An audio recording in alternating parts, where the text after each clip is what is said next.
Bugle News is live. We appear to be live.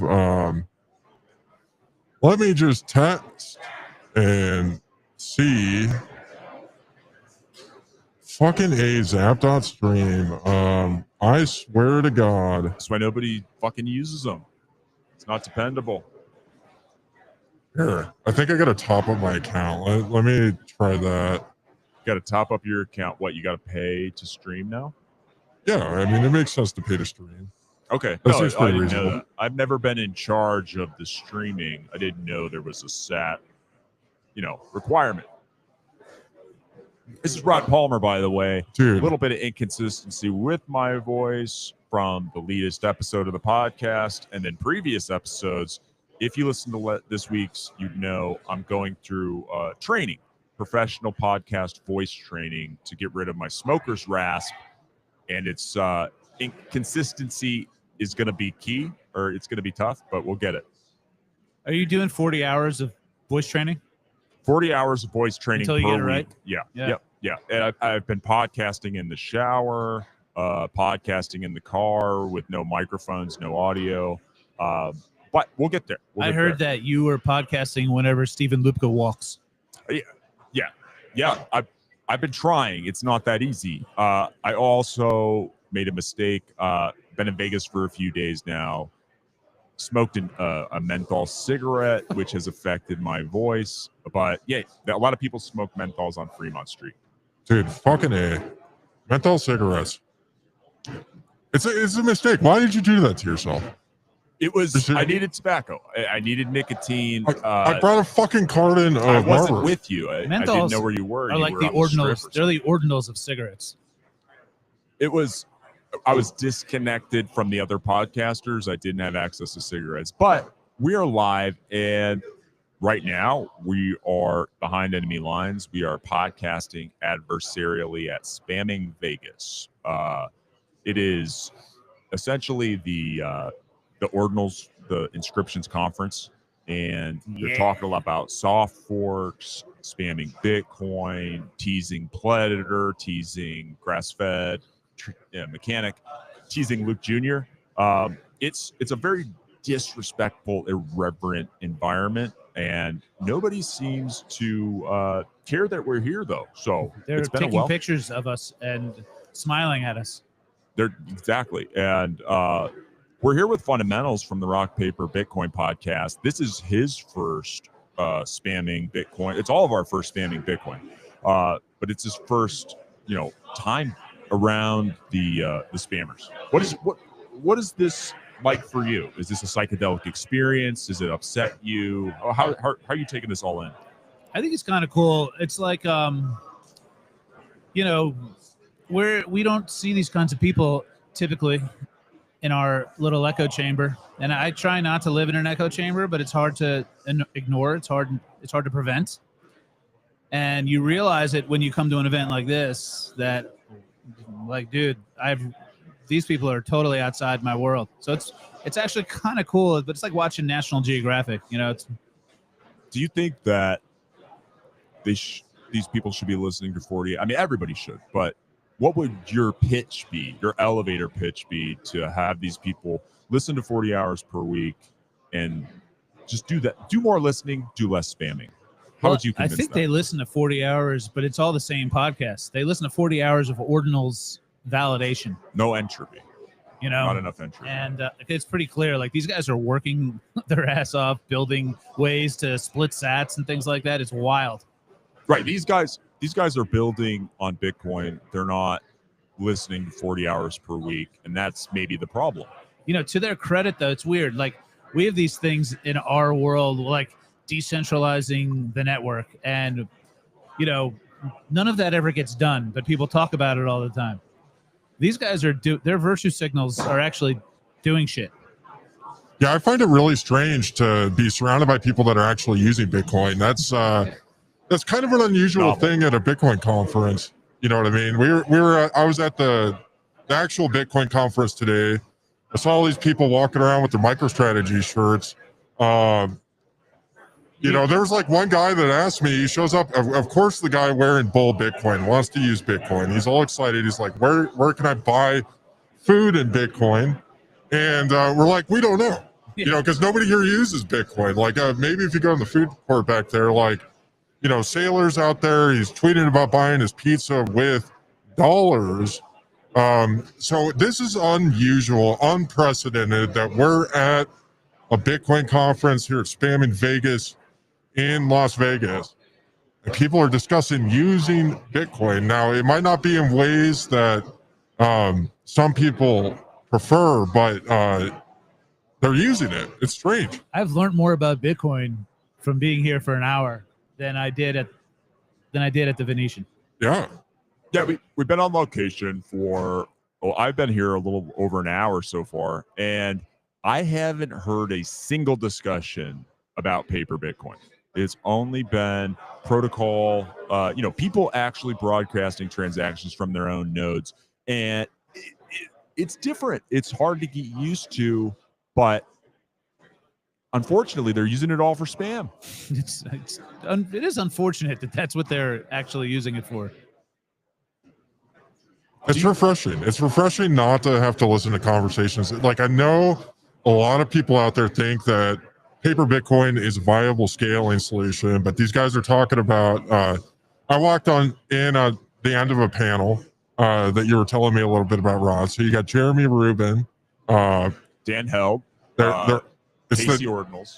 It was the typical conversation where nobody can define what a soft fork is. It's a very confusing topic, but once again, they were talking about scaling Bitcoin using things like CTV and other things.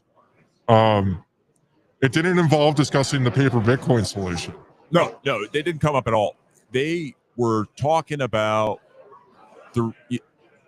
somebody mentioned the only way to kind of drive out the spam is to increase demand for block space for monetary use cases. And that was kind of a focus of the CTV, the Covenant guys.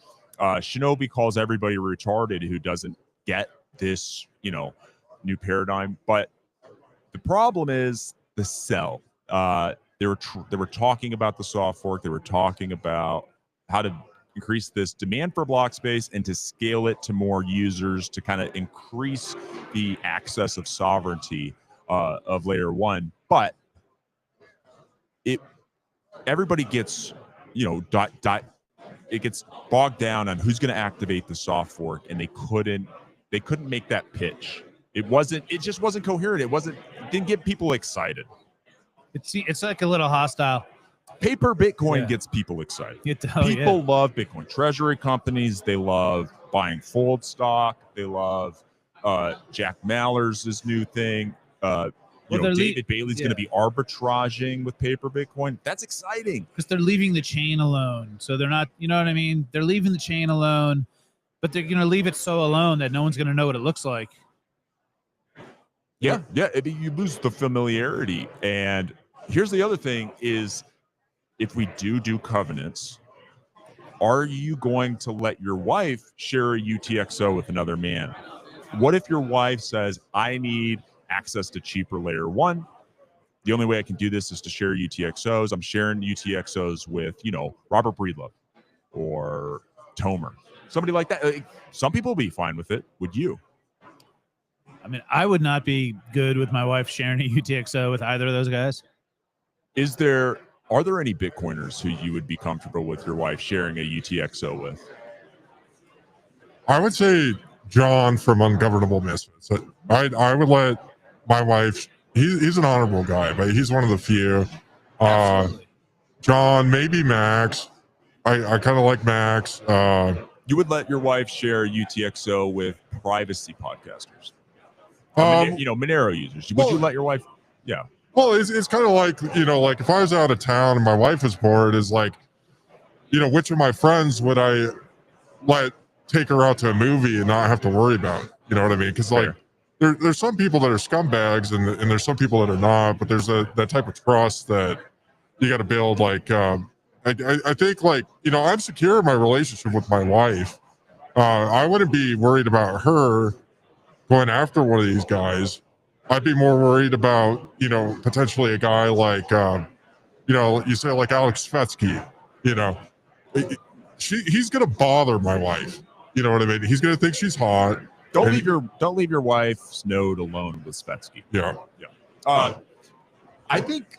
Do you think it's worth husbands and wives having a conversation about if it comes to it and they have a chance to share a UTXO with another male Bitcoin podcaster, having that one where it's like, hey, if I'm ever in this situation, I could share a UTXO with Shinobi, or I could share a UTXO with name your, Bitcoin podcaster that you think is hot.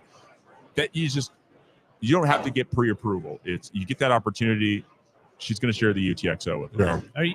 When you share a UTXO with somebody, do you have to have anything to do with them? It's unclear. They didn't do a very good job of talking about the technical aspects of CTV. It was more of a high-level conversation about what is, are we even ready to talk about softworks right now? We're not ready. Who's we? I think that I call the general population, even like the people that are looked at as the adults in the room, are clearly not ready. Not ready for the prime time. I think this is like one of the fundamental questions that's being discussed right now is should we allow non-credentialed people to have a voice in all of this? And how do you determine who's credentialed or not? Got Shadrach. Shadrach in the house. I don't know why he's not saying that. There's a lot of people out there, I'm a credentialed journalist now. Why is that? Oh, because you got your press pass. That's right. Congratulations. Yeah, Fundamentals got a press pass to the conference, the Bitcoin conference. But so there's this fundamental debate of who gets a voice on Bitcoin discussion.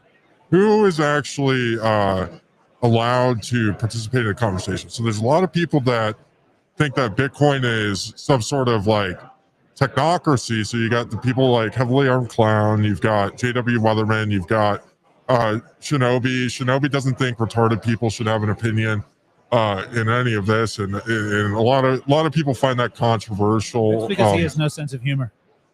You think so?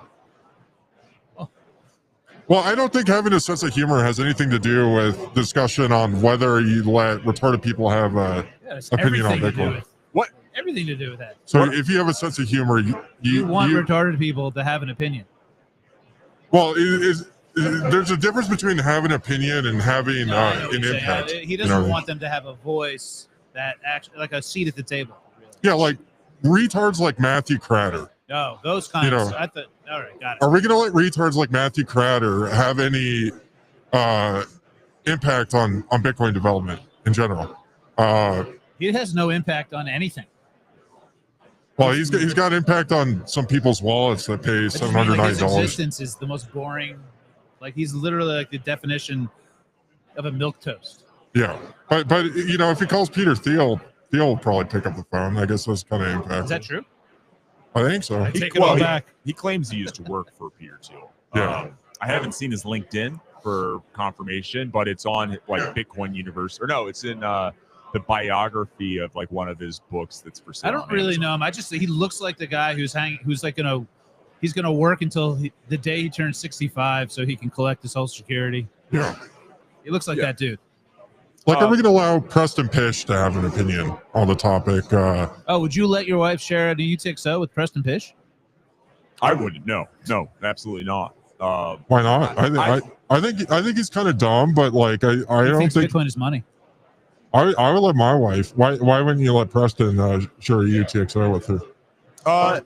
His military background. I just know too many people who. They deployed, they went to fight Iraq, Afghanistan, and somebody in the army, one of their, people from their own barracks, they didn't treat the responsibility of sharing, when you go in these circumstances, you expect the guys fighting along next to you to watch over your wife. It's similar to like, you're going to be the co-husband of her UTXO. You talked about this. You need a certain level of trust and respect. And Preston, he runs knots on ordinals, or Umbrel, and he broadcast publicly the version that he ran which is a known. It's an older version, and it's known to have vulnerabilities. It can freeze up your node. There's a lot of security risks involved if somebody was deciding to target him and target his node. I don't want my wife's UTXOs to be compromised because she's sharing them with Preston. Makes sense. I think that's it.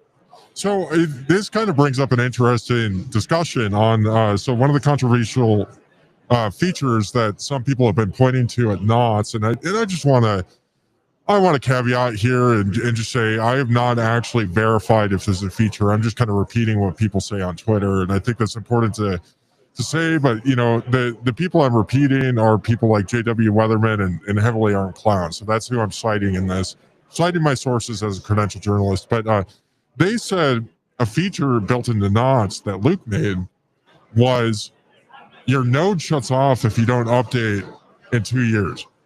And I wonder if this is a good safety feature, because like Luke knew that people like Preston, who don't understand anything about this, were going to be running these nodes. Yeah.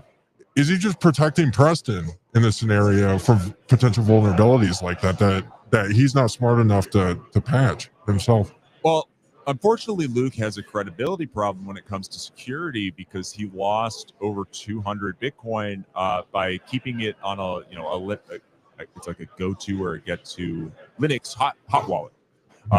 And then he blamed it on the core devs. And, that's why he went, according to Eric Wall, that's why he went and started Ocean, because he needed a new job, because he lost, generational wealth. And he called the FBI and he doxed the entire core and everybody who was at this developer conference. It was a messy thing. So he has a credibility. So maybe he says that's what it should do to protect people like Preston, who might be more exposed to these vulnerabilities because they just don't have the technical chops. He's a macro podcaster. He's not a technical. He doesn't get enough entropy. So it's hard to say. It's too early to decide that the Nazis are right. That's all I'm saying. I think there's certain kinds of like scumbags out there who, when they share a UTXO with your wife, it can like backdoor into Target gift cards. That's the worry. Yeah. That's the worry. You don't want your wife spending all of her UTXOs, whether they're, the virtual UTXOs or, the old school ones. You don't want her spending it all at Target. That's all. But my opinion about this whole soft fork debate is what really matters is that what I've learned since being in Vegas for a few days is that boomers are gamblers. These people, people are talking about cutting Social Security, and instead of saving it and buying Bitcoin with it, they're buying, maybe a little bit of paper Bitcoin, but they're mostly gambling it at the casinos. And there's a lot of boomers coming into Bitcoin right now. And if we're going to be talking about activating soft forks, I don't know if we want to do it when so many boomers have so much influence and they're so willing to gamble on the future. Well, that's a problem. I don't want to gamble on Bitcoin. Counterpoint, though. Maybe it's the boom. So starting these soft forks is feeding the gambling itch for these boomers. Like Bitcoin, it's not that risky until you get these people together trying to do the soft fork. Now it's getting very risky, like the stocks that the boomers love. The boomers don't listen to enough hours of Bitcoin pod. They're not listening to 40 hours a week. Most of them are not on social media enough to see Dennis Porter and Dennis Porter's tweets and his announcements, and they just have a inherent I think they're going to identify with the concept of a soft fork. If you're a boomer and you don't listen to Dennis Porter, your fork is going to be soft a lot. You're going to be a soft fork Bitcoiner. And that they might just do it because, it's nominal determinism or something like that, where if you had a name like band name alert, by the way. Yeah, if your name is, Blacksmith or something, so I don't know, whatever, but just they're going to identify it and they're going to choose it. They're going to activate it. They want to activate a soft fork. That's all boomers want to do these days. They're horny and they don't have that support. They want to activate their soft fork. We're going to have a serious conversation about the security implications of the Bitcoin Policy Institute of Zach Shapiro, David Zell, Grant McCarthy, Matthew Pines, and all the rest of them going and orange pilling these boomer politicians because they're going to have very strong opinions on soft forks. So the people that are going and telling us where we can smoke, should they be allowed? Because I prefer that Bitcoin podcasters that don't have credentialed opinions on Bitcoin, I prefer their opinions over the people telling us where we can't smoke in Washington and their opinions on forks. Yeah, that's what the boomers are to blame for smoking. Almost all the smoking bans. They were in control when smoking stopped being allowed. I sometimes just want to go to Outback Steakhouse, have a Bloomin' Onion, and smoke a Marlboro Red. You can't do that. You haven't been able to do that for 20 years. They love their smoking when they were doing it. Of course, yeah. The boomers are hypocrites across the board. They didn't serve in Vietnam. They draft dodged. Now they're sending everybody to go keep the economy strong to defend Israel. They had the most divorces, the most abortions, if any generation in history. And now they're telling people about family values. They're telling people about health. Like you have to smoke outside and you have to get experimental vaccines if you want to be healthy. Well, they just don't have any credibility. Their attitude is smoking for thee, but not for me. Like they had their heyday. So, they smoked on airplanes. Yep. None of us, I wasn't alive when you were able to smoke on airplanes. Yep. It really is just this. I don't know what we could do about the boomers to keep them in check. I mean, I think like the solace is that most of them are too dumb to figure out Bitcoin. Most of them have paper Bitcoin too. Yeah. So they're less likely to run nodes, but they are not less likely to have opinions. And those opinions can be influential because there are people who still value the opinions of boomers, especially rich ones. Yeah. Yeah, that's a good point. Yeah, I mean, maybe paper Bitcoin is kind of like the fly paper that the boomers stick to, where they don't have any influence on the political development. Paper Bitcoin, and you know what? If you're a Bitcoiner, who cares in a certain way? Yeah, if you're a Bitcoiner, who cares? Paper Bitcoin. By the way, we're not talking about fractionally reserved paper Bitcoin. We're talking, one-to-one economic paper Bitcoin. If that's how they want to do it. Does that exist? What's that? Does one-to-one paper Bitcoin? Are you talking about the ETFs? Well, yeah. So I think certainly the ETF is a one-to-one paper Bitcoin. Now, it is now. Do you think that the ETFs solve that unit bias issue that people are talking about in the Sats bits, or like how do we fix the unit bias? I think it already has been. I think that we fixed the unit bias for boomers. They saw they could buy Bitcoin at like $37. For boomers, it did. Yeah. It completely distracted them. Interesting. So we don't want the boomers to have too much influence. I don't want to share my wife's. I don't want my wife to share UTXOs with boomers. That's for sure. I don't know how we fix it. I mean, are we a society that discriminates against boomers? I think we should be. I agree.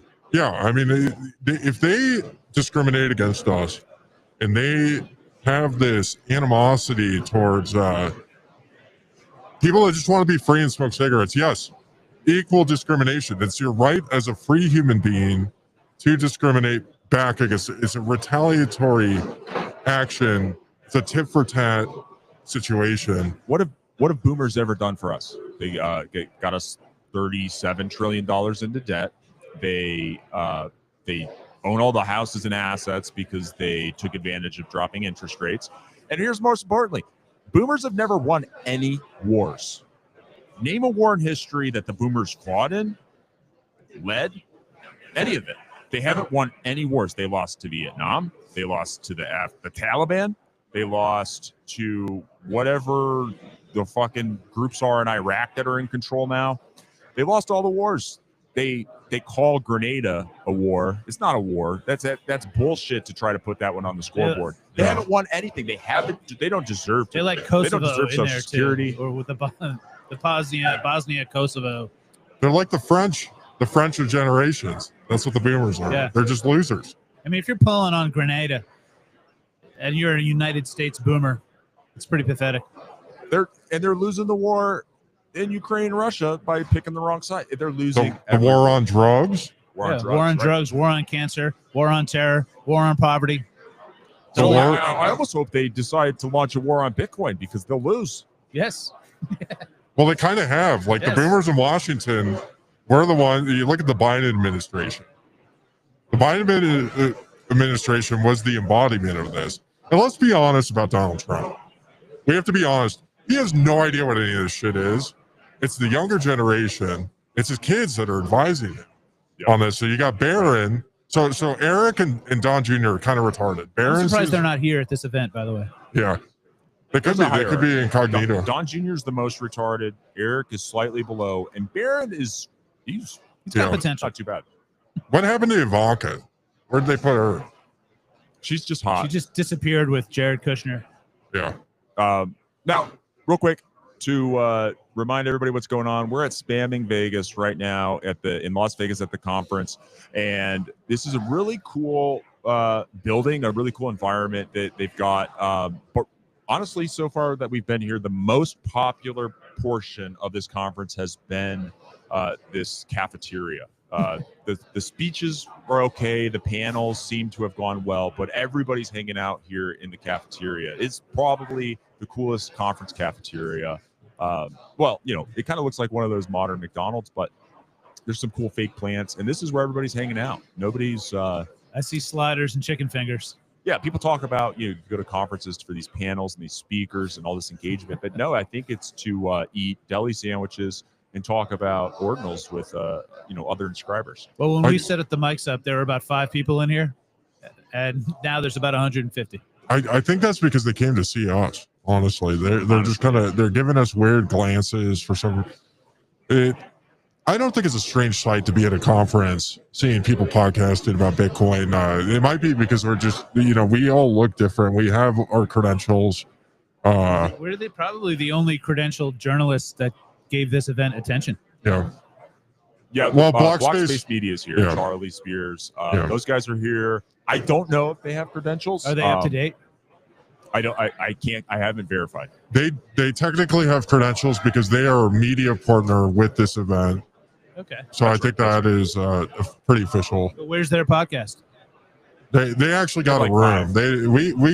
We got sent to the cafeteria. They have their own private room. Well, we're here with the people. We're feeling the vibe of the people here. We're in the hot spot for this conference right now. Yeah, 100%. Yeah. The part where you pay like $12 for a ham sandwich that's soggy, and you get to sit around fake plants and just hang out with the the service staff. Yeah, so far the most popular spot here. Well, I do have good news, guys. I figured out Zap.stream. It looks like we're live on Zap.stream. We've only got a few viewers, and part of the reason is because I haven't figured out how to share it. Anybody we know in there? Nobody's commenting yet, but if you want to throw comments and ask questions, what we're seeing on the ground here in we just got zapped 149 sats. Nice. Palindrome.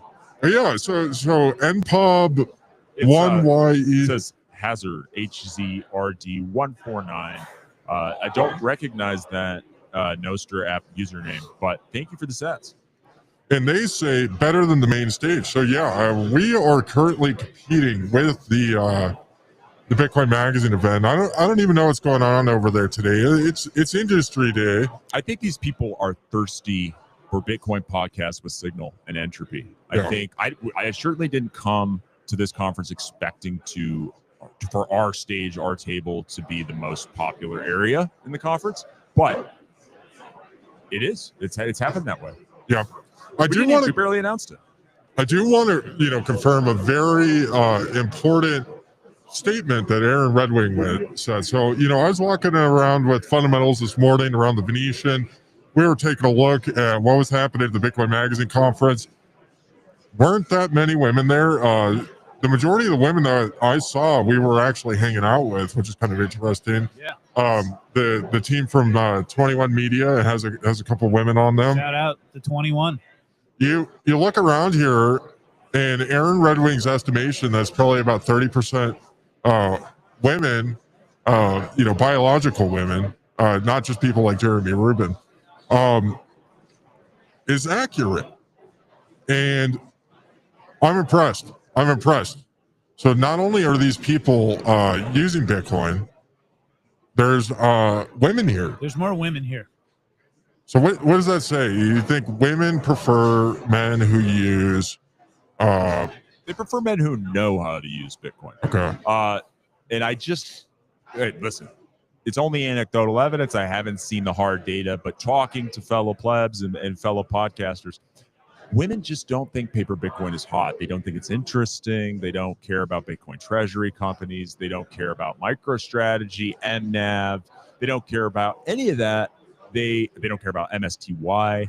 They think it's boring. They don't think it's hot. Paper Bitcoin is for gold diggers. Right, yeah. There you go. Whereas real Bitcoin is for real women. Very, very interesting.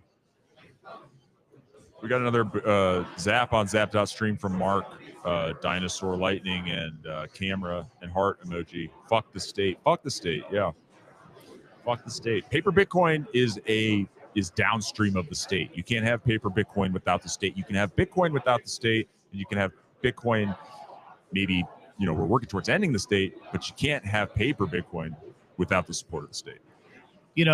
This event, I think, has more fuck the state types, and that's probably why there's more women here.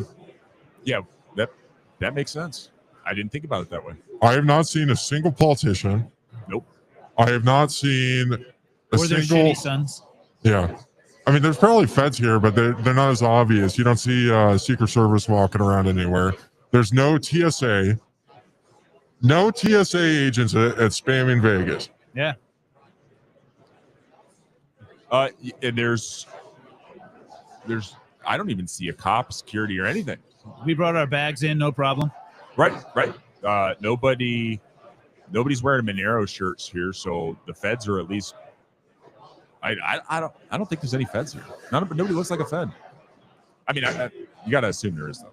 So I guess there's a question that I have. So one of the common memes of why people, the people advocating for the use of paper Bitcoin suggest is this idea of Trojan horsing the state, right? Sure. And all the feds are at all events that are supposedly Trojan horsing the state. At this one, maybe the feds aren't taking people seriously that are putting monkey JPEGs on the blockchain, but maybe this is the real Trojan horse. Is that? What are your thoughts on that, guys? This is probably the most. It's not consistent, but it comes in waves. Probably the most novel and effective way to launder money on Bitcoin right now is through inscriptions, BRCs, some of these other tools, and it's bringing money laundering back from Monero. It's bringing money laundering back from paper Bitcoin, and it's finally putting it back on chain, because I don't know if the miners can exist in this certain form that they are now, and I don't know if bidaxers will continue to mine ideologically without money laundering on Bitcoin. And I think that's a really important aspect of the security of the protocol, is that money laundering continue to happen here. Art communities are notorious for money laundering. Exactly. And if Hunter Biden was selling art or paying, $80 million for art pieces, there's definitely feds here trying to learn how to use JPEGs and magic internet money. Yeah, but the thing is about Hunter Biden is I don't think guys like that take this very seriously, because they're more interested in fiat money laundering. It's why should I go through the trouble of figuring out how to set up a Magic Eden account, how to inscribe a JPEG onto the blockchain, while getting yelled at by all the Bitcoin podcasters for being shitcoiners, when I can just do all of this stuff through the banking system, get a pat on the back, get a white glove service from Jamie Dimon and whoever else.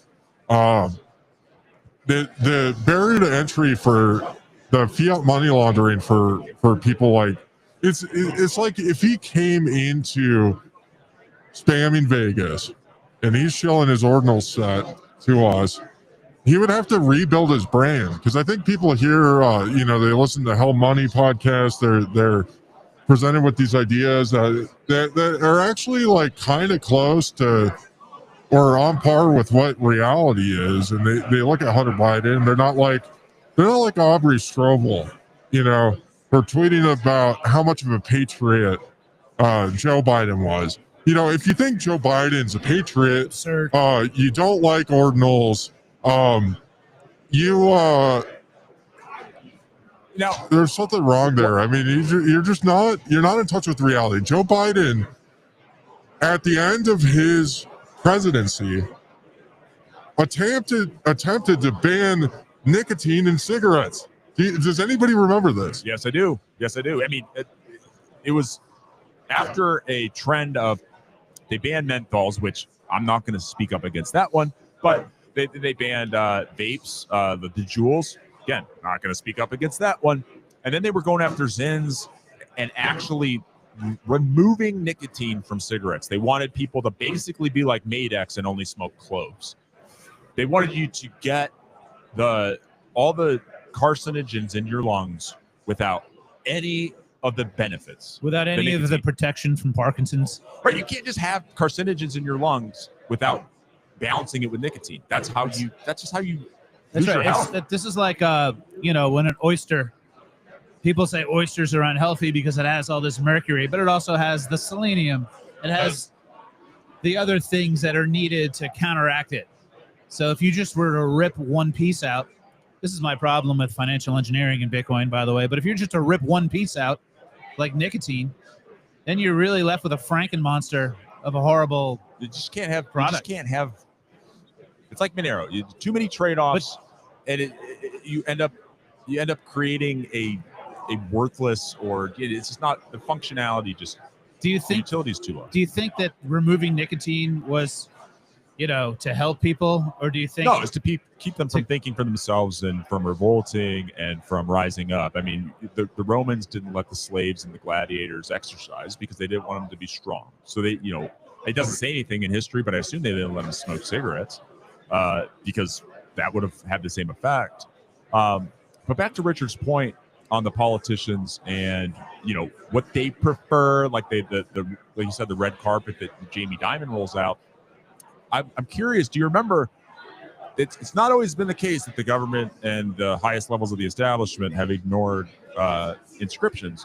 Donald Trump has an ordinal. Donald Trump has an ordinal on chain. His sons are retarded. They're always doing meme coins and pump and dumps, but they haven't seen the value of doing it with Bitcoin. They're just doing it with wrapped Bitcoin or some of these other Ethereum-based protocols. Well, I think here's what I have to say about Trump and the Trump administration is he is, and this is why the boomers don't like Trump largely, is he is the sign of capitulation on Bitcoin.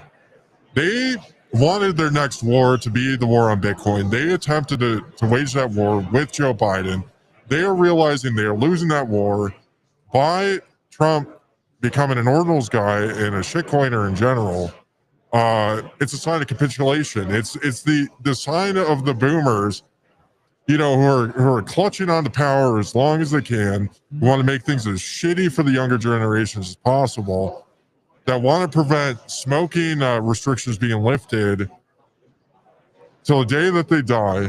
It is a sign of them losing. They don't like that. They don't like the reality of Bitcoin winning universally, and Trump capitulated in that manner. Yeah, I think Trump, you know what else? When Trump wants to make a point about something, he'll do the most ugly version. He'll embrace the ugliest versions of something to let you know how serious he is. Yeah. And so I think him minting an ordinal is just him letting people know how serious he is about embracing Bitcoin. Yeah. That he will embrace the ugliest parts of it potentially.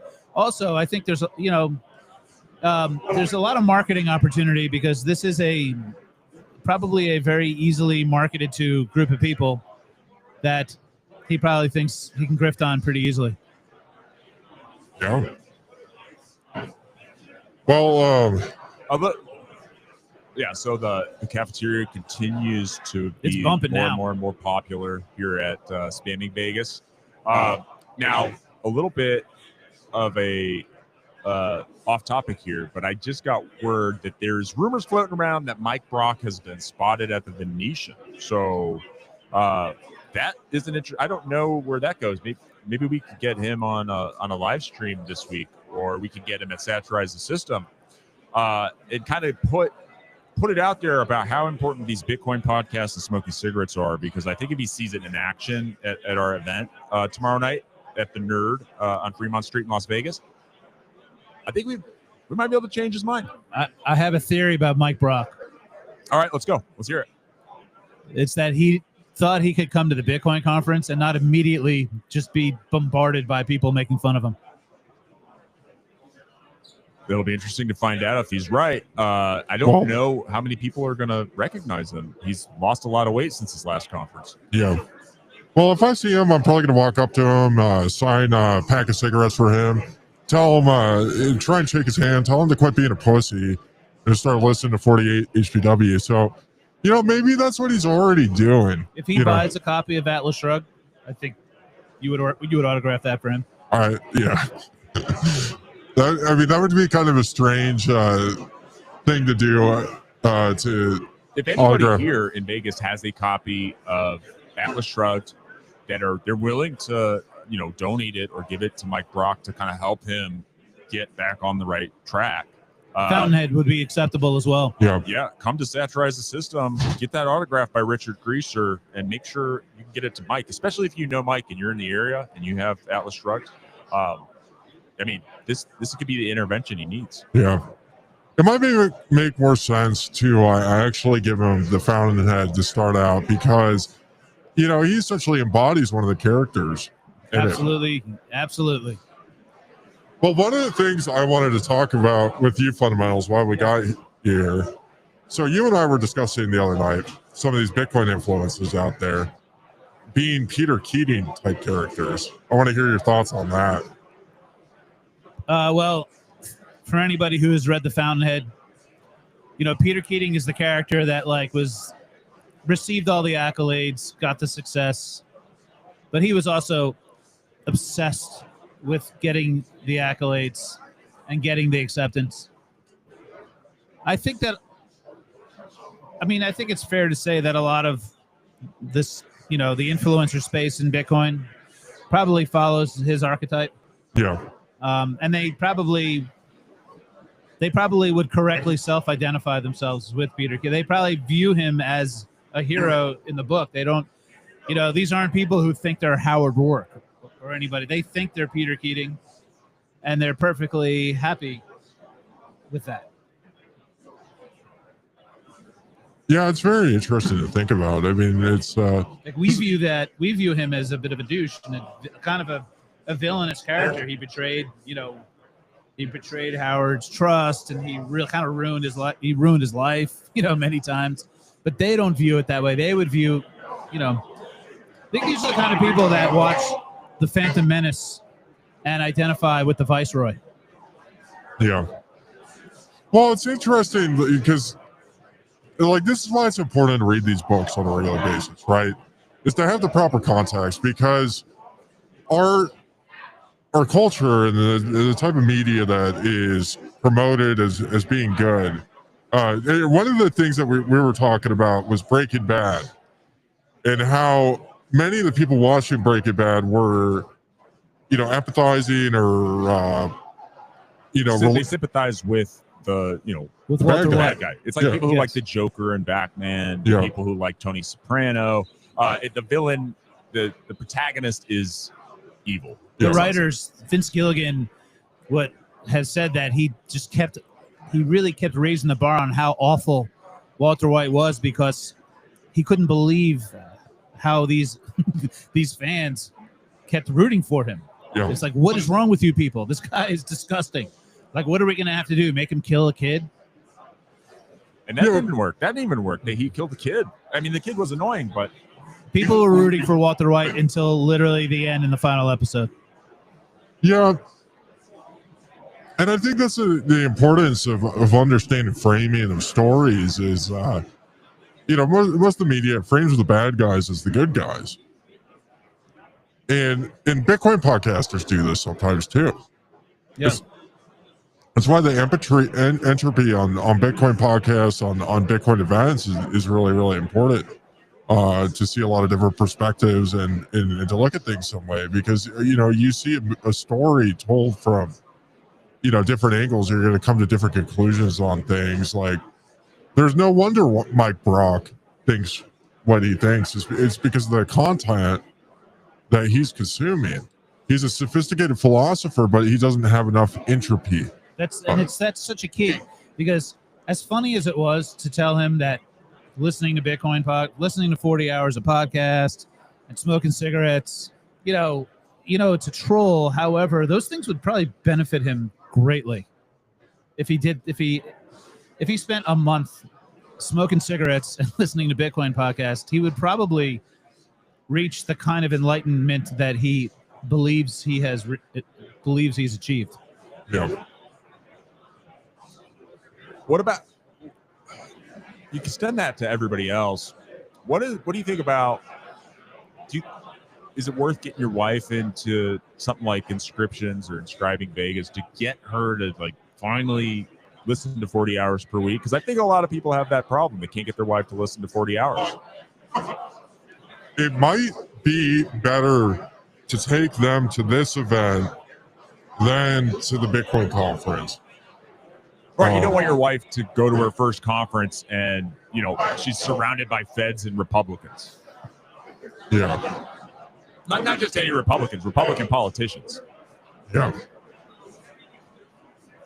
Girls don't think Republican politicians are hot. Everybody, I'm just looking in the cafeteria here. Everybody here is engaged. Everybody is here. They're speaking very intently to each other. Yeah. It's a different vibe. Yeah, I'm not trying to romanticize it, but it's a different vibe from the conference. Not a lot of cell phones out, not a lot of selfie sticks, not a lot of no Bitcoin magazine presence. They've gotten over the novelty of that fact that we're here. No one's paying attention to us anymore. Ordinals magazine isn't even here. It's kind of shocking. The one thing I will say is there's one guy walking around with a fake cigarette as a prop. And that's kind of, the stolen valor. There's that one guy. But there's that one guy everywhere. You know what I mean? You know who made that famous? The poker player, Sammy Farha, the runner-up of the 2003 World Series of Poker that Chris Moneymaker won. His whole thing was the unlit cigarette. I would say the main negative of spamming Vegas so far is, at least at the casinos, you can smoke cigarettes inside. I don't think you can smoke cigarettes inside here. No, but you can drink airplane bottles. You can get your drink on here. Yeah, like those little cinnamon cookies that you get on the airplane when they're doing the beverage service. Everybody is in this cafeteria hanging out because they have stuff like that. We're about to test your theory. Right. I don't know. I want to keep the stream rolling. I don't want to get kicked out yet. So I might step away from the stream for a minute to smoke a cigarette. Yeah, we can hold it down. You can hold it down for a couple minutes? Hold it down. Yeah. All right. Take the headphones up. I can't hear them. All right. Yeah. So Richard Greaser's going to step out. He's going to have a Marlboro Red. So it's just it's me and Fundamentals here for a few minutes. For those of you just tuning in, we're spamming Vegas, the inscriptions event. And we're in the cafeteria recording live, where everybody else is at. Not sure still if it's to see us, but people are paying attention. So I got a question for you. What's up? Is it possible that one man's spam is another man's entropy? Oh, yeah. I don't know if I've thought about it that way before, but I agree. I think that if you...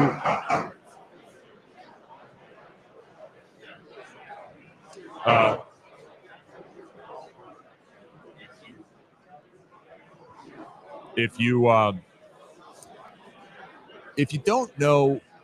don't have a good understanding of what entropy is, it's easy to mistake things that aren't entropy for entropy. You might think this is a random AI slop information. You might think that it's you might think it's chaos. You might think it's bullshit. You might think it's a spam. But the more you study it, the more you think about it, and the more you are exposed to it, it is easier to start to tell like what this is just signal that hasn't been compressed enough yet. So we're still compressing this signal into a more efficient medium, but this is not entropy. And it's still valuable, and you can still learn from it. So I think personally, any individual inscription or ordinal is probably not worth too much, at least in the long term.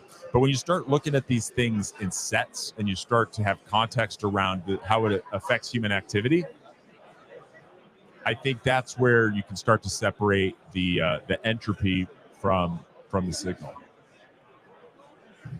I think it's interesting. Sometimes I wonder. I don't think about this too deeply, too often, but this whole spam thing that everybody is worked up over. This is Shadrach, by the way. Shadrach's in the house. Here in the stream. He's got the cigarette in his mouth, and Erin Redwing's coming over. She stopped by. What's that? No, come on. Well, no. Sorry, what's that? Oh, well, we're just talking about spam in Vegas. How the cafeteria is the most popular part of the conference so far. Oh, we talked about this. So right now we're talking to one of the organizers here of Spamming Vegas, Erin Redwing, and she's asking what my thoughts are so far. And we discussed there's no feds, there's no Republican politicians. Well, not that we can tell. There's no TSA agents. Nobody's talking about paper Bitcoin. People actually use Bitcoin. It's just a market difference from the Venetian, where it's paper Bitcoin, Republican politicians, TSA agents. It's a lot different. It's not what we expected. It's stark contrast. But it's great. It's great so far. The cafeteria is popping right now. Yeah, this is a great speakers. Space. Are you speaking, Erin? Are you going to be speaking if people want to? Oh, tell. Well,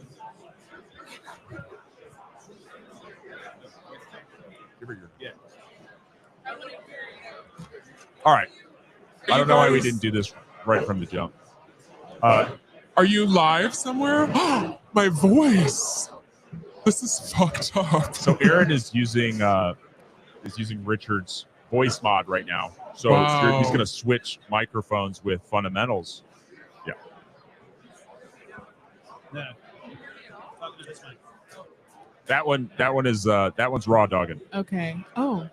All right, now your voice is back. So where are Erin had a we? cigarette, so her voice was deep for a few minutes. She cleared the problem. Just pounded one in one breath.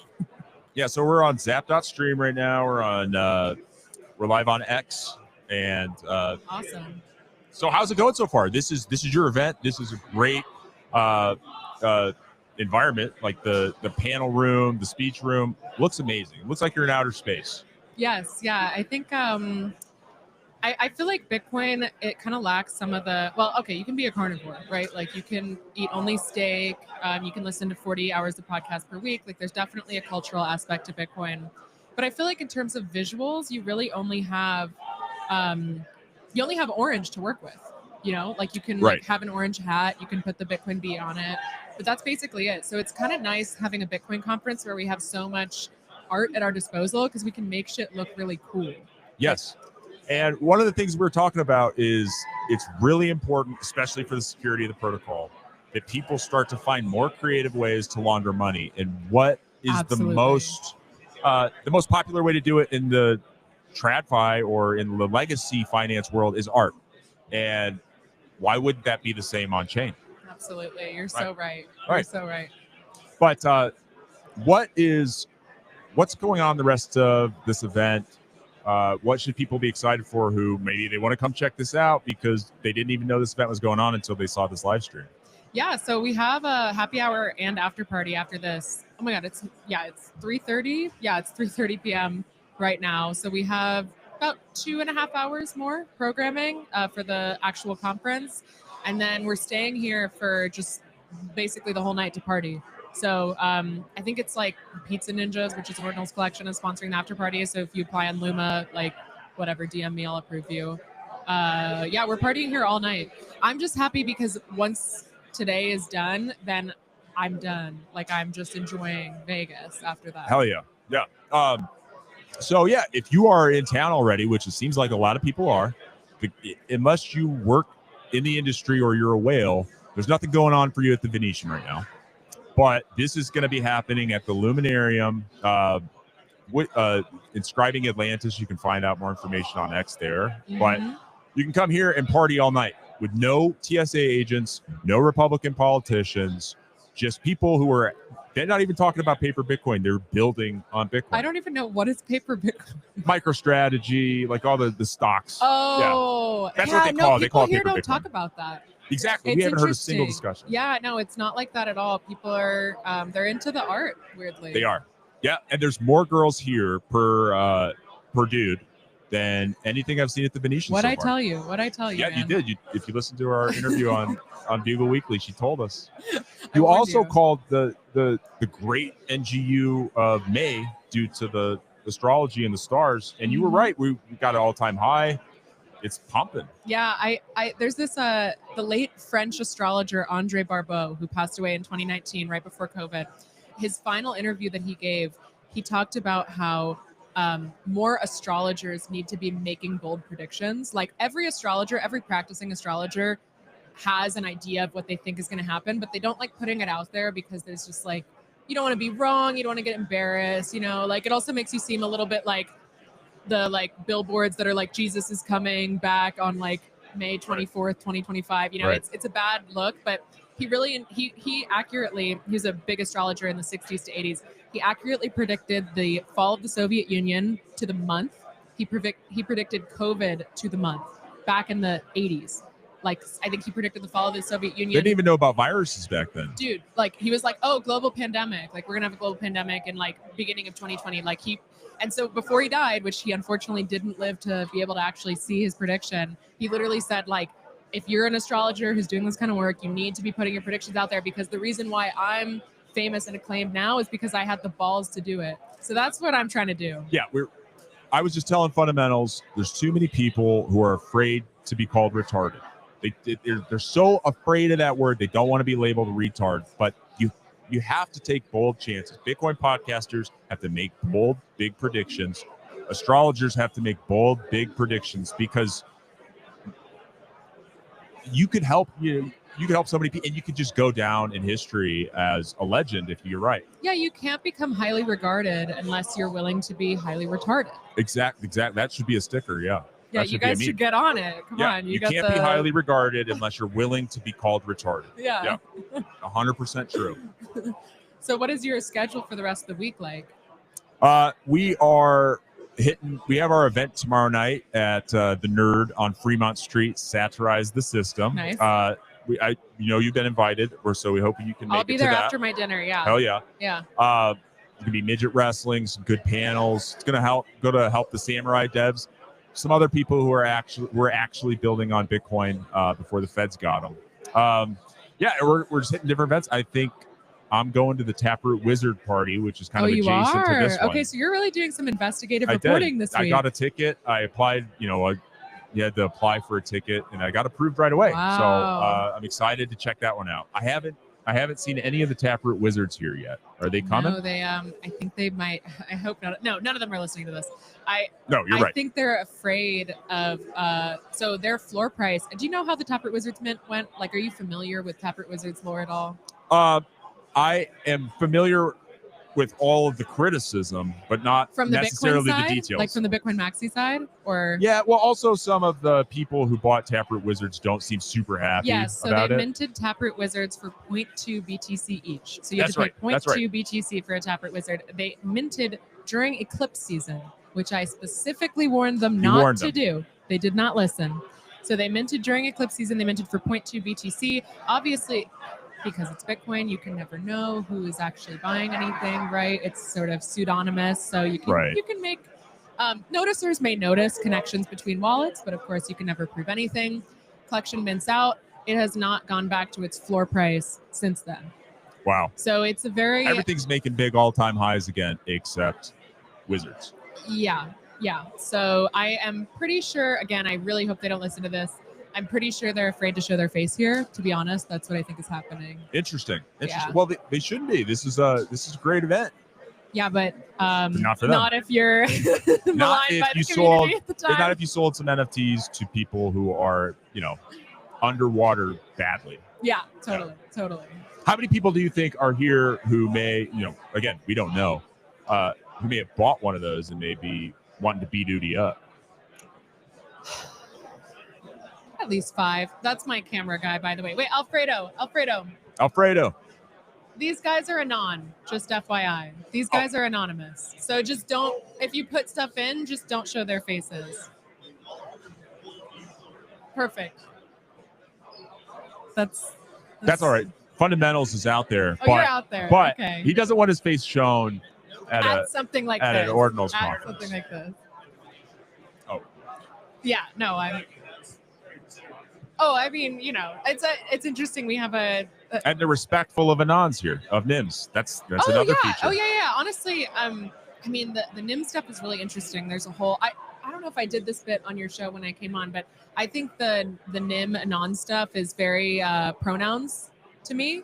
So, yeah, I agree. Like when I meet like a trans person, maybe they pass, maybe they don't, I will respect the pronouns that they give me, right? Right. Sometimes I might fuck it up. I don't mean to, right? I'm trying to be nice about it. Right. But if you're going to be a dick to me about it, it's like, fuck you, bro. Don't weaponize whatever. I've had the same exact experience with anons where it's like, bro, I'm just trying to be out to dinner with you. Can you like not be like, no one actually gives a fuck who you are at all. I am respecting your pronouns right now. I'm respecting that you think you're like so important and need to hide your face and need to make sure no one ever fucking sees you. But like, so Jesus, you've been out getting some Applebee's and somebody's still wearing like the baklava or whatever. Or someone takes a photo and they're they flag them down. They're like, delete that photo. I'm in the corner of it. It's like, bro, you're not the subject of the photo. Like, relax. That's true. It can be very sensitive. There's a lot of parallels with Bitcoin maximalism and the woke culture for sure. For sure. 100%. Especially with the Knots guys and it's what identifies as spam, what identifies as a monetary transaction. It's all very Bitcoin's supposed to be about like hard consensus rules, constraints, objective things like that. You start getting into this abstraction. It's fine. It's interesting for some people, but it's a little crazy to, make that your personality. Yeah, I think that we're just headed into a very like reality fractured, polarized world in general. Right. You just have to accept, or at least I've found that I've had to accept, that some people have a completely different idea of what's important and what is real. Right. And I think a lot of people cause themselves unnecessary suffering for their ideals. Like the Knots guys are a great example of this. Right. A lot of people really expected to be martyred. They expected to be, oppressed for using Bitcoin, and it didn't come. And so they're trying to make up reasons why they're still badass for, sending a SegWit transaction. That's such a great point. You're totally right. It is like it's like a covert narcissism. Right. You know what I mean? It's like you want to be like the underdog or the hero or like the John McAfee, whatever type of thing, and that didn't, instead we have JD Vance giving the opening remarks tomorrow. Exactly. Because they were too afraid to be bold and make bold predictions and stand behind them. Now they kind of have to hope that they can create this martyrdom around themselves so they can still be highly regarded without ever risking being retarded. Yeah. Right. Yeah. I mean, maybe it's just a strong commitment to being highly retarded. They really need it. Like Shinobi. Yeah, absolutely. Yeah. It's crazy. It's you can't have one without the other. Yeah. You can't be right and a martyr at the same time. Maybe in the future, but not at the same time. Yeah, they crucified Jesus. I mean, come on. Right. Well, he doesn't believe in Jesus. Right. He's, What's that? I don't dispute the historical. All right. There you go. Sure you don't. But you don't. But you do dispute the significance of that historical record. Well, there's no doubt it like changed the world, right? We're just giving fundamentals a hard time for being a Jew. That's all. You That's guys what, like to do that. Yeah. Well, this is great. What's I know. What other questions do you have? Like, I'm just so curious. What's your? Well, I've been learning a lot about this stuff over the past few years, and it took maybe to come to one of these events in person for me to care. Like I've never been against it, but I just haven't been excited to get on and inscribe anything myself. But we are going to, whatever. They're going to get pissed at us. We're going to do a Bugle inscription. We just don't know exactly how we're going to do it. Yeah. PodConf is going to like detonate the vest over that, I think. Yeah, they're free, but PodConf has its own compliance token, so they're hypocrites. We've already talked about the hypocrites on the live stream, but classic. Yeah, they're hypocrites. Yeah, no, there's lots of people here that can help you inscribe. If you have creative ideas, they can help you workshop them. They understand the constraints of fitting all of that arbitrary data into a single Bitcoin transaction. Well, the user experience is great. These people are experts, you know. These people understand. They're shoving as much spam and data as possible onto Bitcoin. The user experience from like when you were able to start inscribing ordinals, or to now. The user experience journey was so fast. Now you can just go online, load a wallet, boom, inscribe, it's done. It took the maxis over a decade to get user experience this streamlined. Yeah, I mean, honestly, a lot of them came from Stacks, the ordinals people. That's right. So Stacks has always had good UI because they're VC. It's like VC crypto world stuff, right? So. Yeah. A lot of the ordinals people that have built a lot of the really good UI are Stacks or ICP people who came to Bitcoin or came, whatever they would say they never left, but you know what I mean? Well, yeah, Stacks has always been cringe to me. I think ordinals can be kind of cool, but Stacks is always cringe to me. Yeah, I just think it's interesting because it was just the contingency of crypto world that was closest to Bitcoin in a way. Yeah. You know what I mean? And as I said, they would say they're still on Bitcoin. I would not say that. But for them, it's like they're keeping up with Bitcoin news. And so they see, NFTs on Bitcoin, like this could be huge. And so they're quick to jump on it. At least Casey ordinals and the everybody that came after that, at least they were bold enough to say, no, we're doing this directly on chain. We're going to do our drive chain thing. That's what people want. Yeah. Hi, how are you? Richard's back. Howdy. Hey. You kept on running away from me. I kept on trying to say hi. Bro, I have been going from fire to fire to fire. I came over here as soon as I had free time. I said, where's the Bugle? I want to go see the Bugle and go rip on the pod for a bit. Okay? Great to have you sitting down. I was just smoking cigarettes outside. I can tell. Yeah. It's my perfume.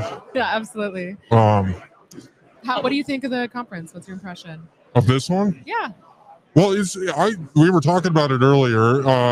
I covered all the no TSA agents, things like that. Right. Yeah. Okay. It's strange to walk into a Bitcoin conference where people are excited about using Bitcoin. They want to spend their Bitcoin. Yeah. They're like, please give me a reason to send you Bitcoin. Yeah. Yeah. Well, I mean, the first conversation I had is a guy that had a wallet. He was showing me how his wallet worked. It allows you to scan your Bitcoin wallet for ordinals and kind of see what's going on with it. That was the first conversation I had with somebody discussing using Bitcoin. Mm-hmm. No discussion of price, no discussion of MicroStrategy, of paper Bitcoin, of I don't know, like it felt good to me. It was a little like jarring, you know what I mean? Totally. Culture shock, yeah.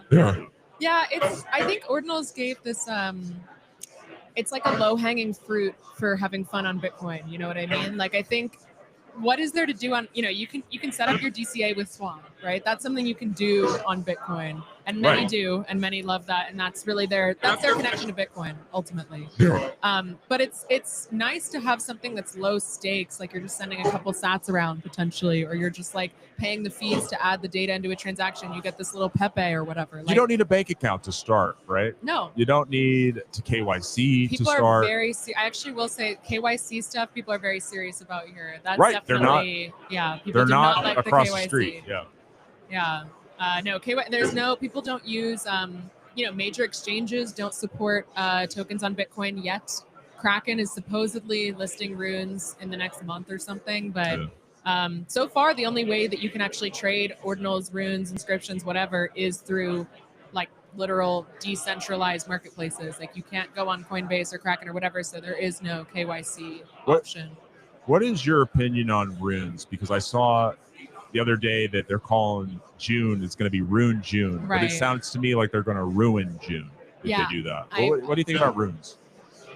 So I don't like tokens. I mean, no surprise, I guess, but I find tokens to be pretty boring.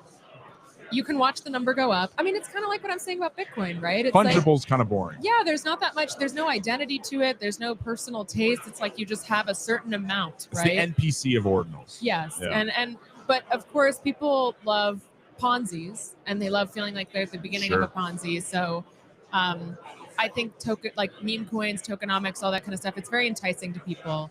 But I think it's ultimately extremely boring. I don't know. People should be able to do whatever they want with their Bitcoin, but it's just not as good as like a really dank, beautiful Pepe. You know what I mean? That makes me feel something. Yeah, there's nothing like that. A dank, beautiful Pepe can bring you to tears. A rune, I don't know if a rune's going to bring you to tears in a good way, maybe in a bad way. Maybe if you have to pay too high transaction fees. Yeah. When the valuation of your rune goes to zero, then you'll be brought to tears. Exactly. So yeah, I'm not really a token person, but of course, to each their own. So yeah, how do you feel about this event? It seems like it's going well. It seems like there's a lot of people here. It's a really cool venue. It's good. I mean, so we did Inscribing Nashville for last year's Bitcoin conference, and we have 3.5 times the size, like attendee wise, for this event. Wow. So I'm really happy about that. A lot of that, honestly, is because the main Bitcoin conference sold a lot of tickets for us and very much embraced us and marketed us a lot. I think Bitcoin conference and Bitcoin magazine, as much as maxis want to call them shitcoiners, they are pretty hard-lined about what they will and won't accept. They like feds, but they don't like a token, for example, right?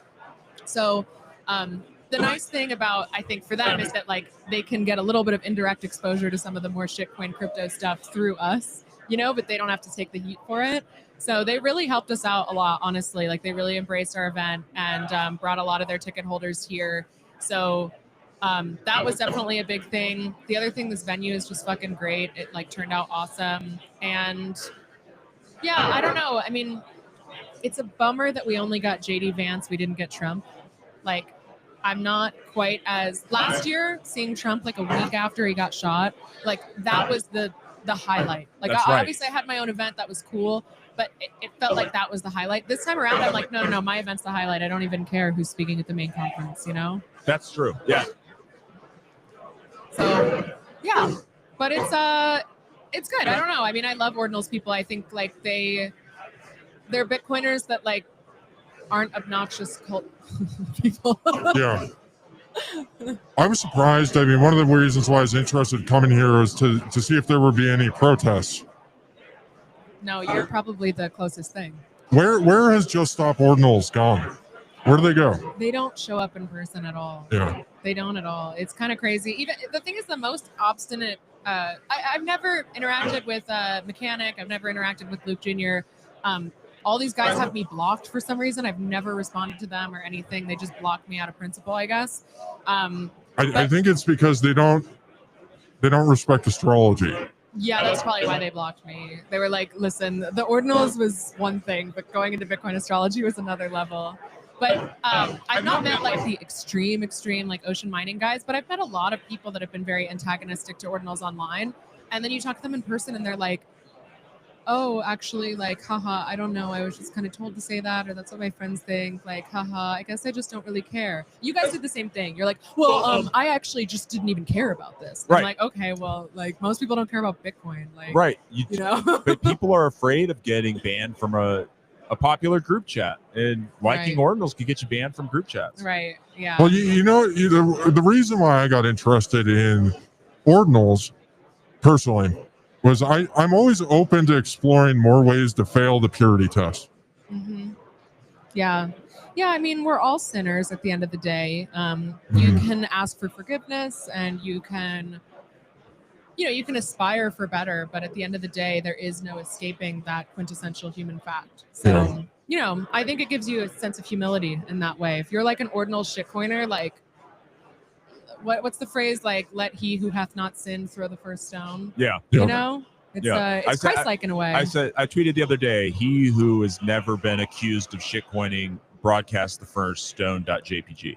Absolutely. Right. Absolutely. The turning point for me was when, and we talked about this, when Trump had his first ordinals collection. Once Trump if Trump's not afraid to get canceled, like a lot of people will follow. And I was one of those. When Trump put the ordinal on there, or the inscription collection on there, I knew it was a turning point. Have fun with your Bitcoin and your crypto and whatever else you're playing around with. He was talking about inscriptions. Have fun with your Bitcoin. Not just spend it, have fun with it. Absolutely. Unfortunately, I have neglected my event for too long. No. I have to go back to it to make sure that the speakers are going on stage and all of that. But yes. I wanted to give something for the 40 hours per week audience. I think you guys are an important part of the Bitcoin ecosystem, just like ordinals people are an important part of the Bitcoin ecosystem. So yeah, and if you're trying to get 40 hours per week, make sure you listen to Hell Money Pod. It really slaps, actually. It'll add a lot of entropy to your 40 hours, that's for sure. Yeah. That's for sure. That's for fucking sure. Well, really, thank you for coming on. Absolutely. And thank you for the opportunity to be here. Totally. Yeah, you should wrangle people into talking to you, honestly. Yeah. I think that's what we'll do next. Yeah, go for it. I can send some weirdos over your way. Yeah, too. I was out smoking cigarettes with Reardon and Post Capone. Yep. I made sure to call him a Fed. Hell yeah. I love to hear it. All right, well, I'll see you guys later. Yeah. All right. Thank you so much. Bye, guys, on the internet, wherever you are. All right, word. Okay, I'll let you guys. I just really wanted to come on the pod. Oh, yeah. You're always welcome. You're always welcome. All right, I'll see you guys. Catch you later. All righty. Let me fiddle with this. I think we should look at what's going on in Zap.stream. So,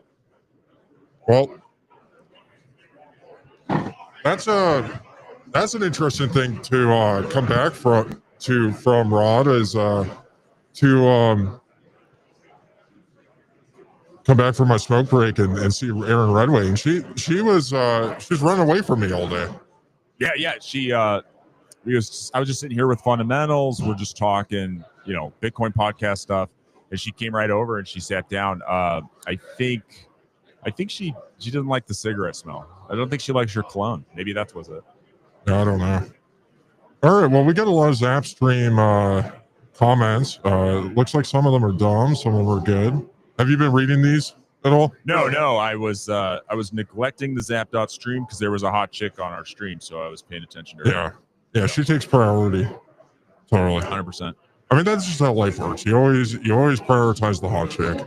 We got Lynn Alden's hot zap for 420 sats from Southside. Looked like that was Southside Dave.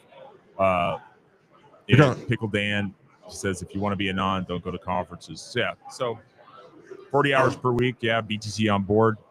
One of our best boosters on Fountain. Keep notes. Let's go through each one of these and talk. So we got fundamentals of man. I think that's an objective reality that people respect and know. It's good having him here. It's always good hanging out with him, getting his opinions on things. I mean, it's just, the opportunities to spend time with people in person that are on the intellectual Silk Road are too rare. Yeah, they're rarer than most. People here really love rare sats. Well, we love those rare moments where we get to really all hang out together. And being with fundamentals, Shadrach, which is one of the boosts. Shadrach jumped in here for a few seconds. Nice. It's great to hang out with those guys. That's one of the only reasons I came to the surveillance conference this year. Yeah. Looks like Mark sent do I click the link he sent? That seems like it's a risky thing to do. It's just an image flip link, so it should be all right. All right. Touch grass, sun your balls. And it's got a picture of a alligator, I think with like a egg on its back or something. Oh yeah. Or some kind of little like furry creature. Yeah. Vegas just doesn't seem like I mean, are there any nudist suntanning locations out here? Well, I mean, once you get out into the desert, you know, there's a lot of federal, state land, a lot of just open land. You can kind of lay on your back, get the sun, the warmth on your back, and the sun on your balls. And I mean, there was just some studies that came out. I think it was last week. They kind of confirmed the whole sun your balls thesis. It raised your vitamin D levels, testosterone levels, and people who tanned their balls directly in the sun. They saw a lot of health benefits from it. Oh yeah, that's awesome. Bread and Toast. If you want to support art in the Bitcoin world and Nostr space, check out Bread and Toast. Bread and Toast. Comment where do you check out Bread and Toast? Do you Google it? Do you go to your local library and ask the librarian to check out Bread and Toast? I don't think she'll understand that. Do you go on Nostr? Do you go on Twitter? Do you go on Telegram? Yeah, where do you check out Bread and Toast?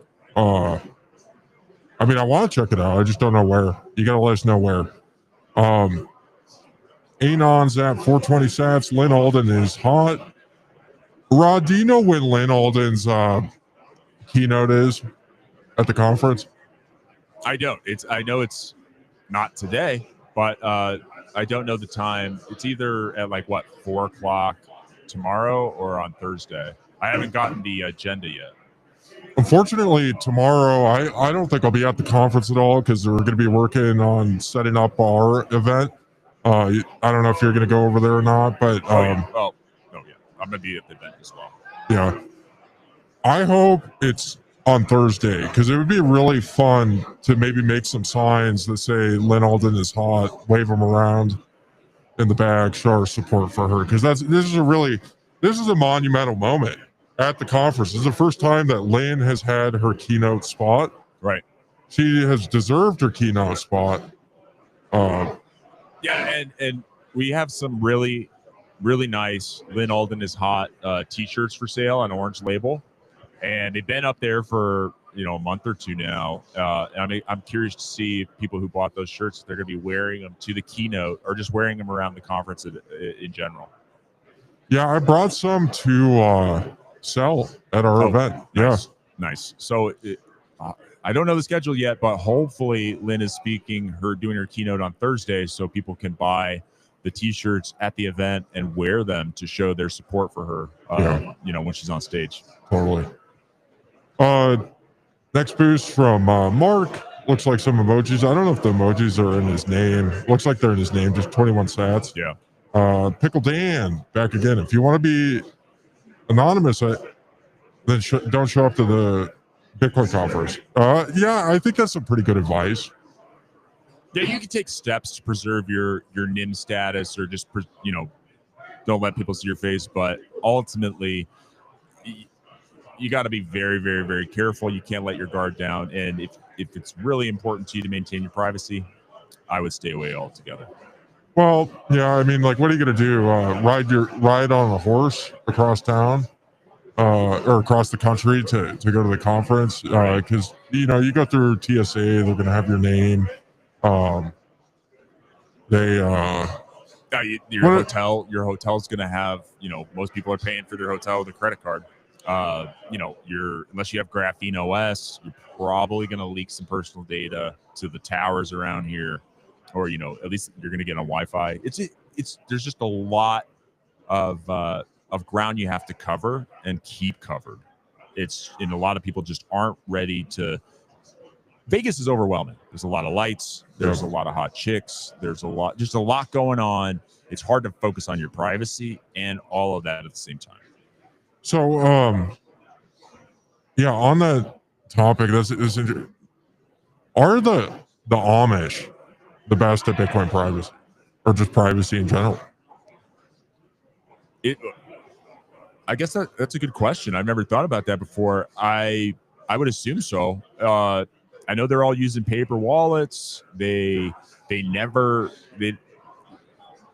they're never actually transacting over, some of these public Wi-Fi or something dangerous like that. They're very, very careful, but it's second nature to them. It's just built into their culture. It's built into their lifestyle. They don't expose themselves to these security risks by design, and that really protects that privacy and identity.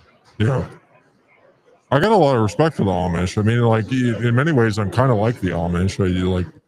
Right? They don't have driver's licenses. They just ride around on horse and buggies. So if they are tempted, or during Rumspringa, they want to go KYC and get some Bitcoin on Coinbase, they can't do that because they can't even KYC. Yeah. I mean, they never KYC for their cigarettes. Right. They never pay taxes on their cigarettes. They are. I think Bitcoiners. I think it's a good idea to aspire to be like an Amish person for sure. Yeah, it may be hard to get over the goofy haircuts, the neck beard. A lot of Bitcoiners have neck beards, so it's not that hard for them. But the goofy clothes, you can't wear Bitcoin podcast T-shirts if you're Amish. Here's the worst part about being an Amish person. It's very difficult to listen to 40 hours of Bitcoin podcast per week. There's very few ways. They basically have to rely on cassette tapes with Bitcoin podcast recorded on them. They can't you can't stream it on Fountain. They can't have Bose noise canceling headphones. But they also, they don't have as many other distractions, so they can still figure out ways. Yeah. Yeah, I guess it is a challenge for the Amish to figure out how to listen to Bitcoin podcasts. Speaking of, the Amish, or, similar to the Amish, somebody goes, Mark boosted us again on Zapster. Have you visited the Noster Lounge yet? Not yet. I have not. Have you been there? I don't know what the Noster Lounge is. Is the Noster Lounge the same place as Noster Vegas, where that's going to be? I think so. I think, yeah, it's probably the booth at the conference. Interesting. It's those booths at the conference are not cheap. I'm wondering, not the Noster app. Did Jack Dorsey, he's the CEO of Noster, did he pay for that for those guys? Well, I think what a lot of these guys do, and why they're against the idea of spending Bitcoin is they want you to hodl your Bitcoin so that you can afford to pay the conference booth price. You know what I mean? Like they're like, you shouldn't be buying cigarettes throughout the year. You should be hodling for the booth at the conference. Well, these conferences, these in-person experience, we have the Intellectual Silk Road, the Noster guys, they have their own group chat clubs. And it is the highest signal and the most important to be together in person. So hodling your Bitcoin so you can afford a Noster lounge at the conference, so all the end pubs can come and gather. That is your priorities are in the right place for sure. Totally. Where did we leave off on the boost? It looks like we Noster Lounge. Noster Lounge. The next one is there we go. From BTC on Board, which I already mentioned briefly earlier. It's hashtag 40 hours per week. Thank you again, BTC on Board. Bit by bit, big fan of the Bugle on Noster. Hit us with a fire emoji. Mark sent us another picture. Do you want to click on Mark's? Last was the, go outside, touch grass, alligator with a white thing on the back. This one says, the pickling, hashtag keep Noster weird, Bitcoin all-time high. Yeah, it was the next boost is from Mark as well, and that was the hashtag keep Noster weird. And then we got another image from Bit by Bit. What's the image? Can you pull that up? It looks like a sad Pepe smoking a cigarette. Oh, so that was, I assume that was in response to Erin talking about a beautiful Pepe NFT or a beautiful Pepe picture. And sometimes a Pepe picture can make you cry, and that doesn't make you gay. NPUB 15 SSY 341 Zap. That's BTC on board. BTC on board. So that's weird. So I get from the Zap.stream dashboard, it looks like I can't see people's names that well, and then you're on a different device, and you can see. That's a perfect, the perfect boost or the perfect zap then for this user experience degradation issue. BTC on board says the revolution will not have good UX. Took me 3 minutes to figure out how to zap. Oh yeah. I mean that's impressive. Like it took me like 6 months to figure out how to use Zap.stream. I figured it out like midstream. I got it rolling midstream. Yeah.